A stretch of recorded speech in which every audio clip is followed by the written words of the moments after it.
纽约的房东请注意了，一项最新的通过纽约市法律规定，2030年之前，纽约市公寓必须配备空调，房东要保证租客在夏天能抵挡高温。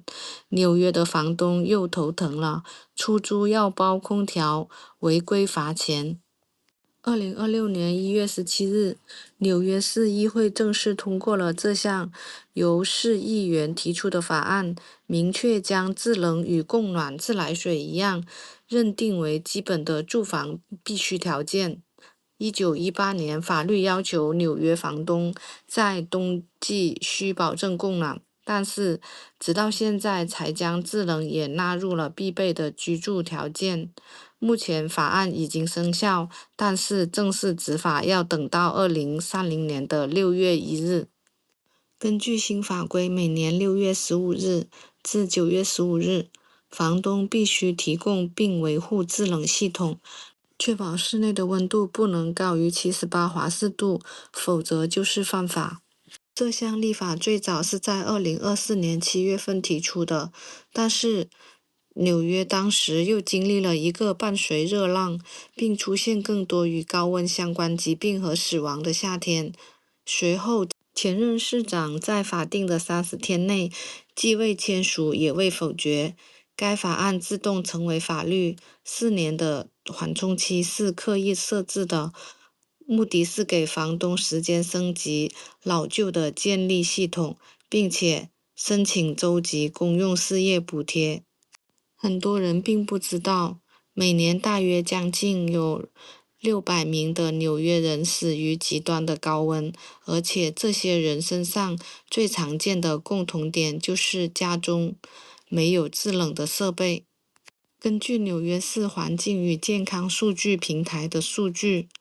在炎热的夏天期间，因为高温导致的死亡大约占全市死亡总数的3%。过去的10年里，气温超过82°C的天数不断增加，这一数据持续的上升。目前估计约有85万的纽约人家中没有空调，这是导致高温死亡的最大单一风险因素。对于低收入的社区和有色人种社区的影响尤为严重，因为这些地区获得制冷条件的比例明显的更低。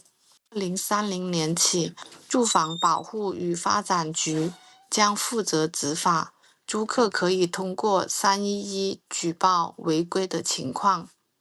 未能提供合规制冷条件的房东将面临高额的罚款，每日罚款的金额达到$350至$1250。如果在首次违规以后24小时内解决，罚款将降低到$250。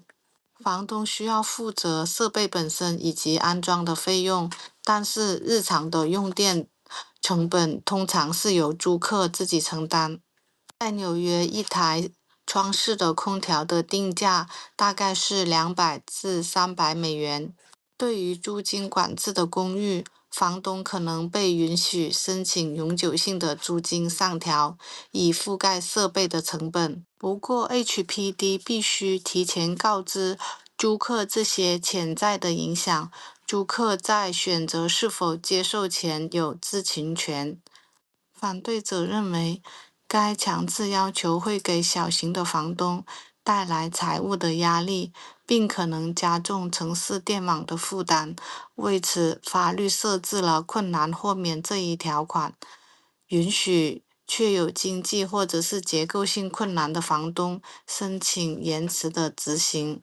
反对者则担忧法案可能推高房东的成本，并对城市电网系统造成压力。法案并非立即生效，而是设有5年的过渡期，让房东有时间规划安装工程、电力升级以及相关的财务安排。市政府住房部门未来将负责制定细则、监督执行，并处理房东提出的延期或者豁免的申请。议员们认为，空调已不再只是生活品质的设备，而是面对气候变迁下的基本居住的安全需求。不过，也有批评声音的指出，强制要求所有房东提供空调，恐将增加租金的压力，并在炎热的夏天加重全市用电的负荷。目前，该法案仍然需要完成市长签署等程序，并由市政府相关部门公布具体的实施办法。将冬季供暖义务延伸至夏季供冷的重要立法，要求房东在租户提出申请后，必须为住宅单位提供空调或者其他有效的降温设备。带给您最实用和最专业的美国置业攻略，优质的美国房源，并提供落地生活的各类服务，欢迎订阅。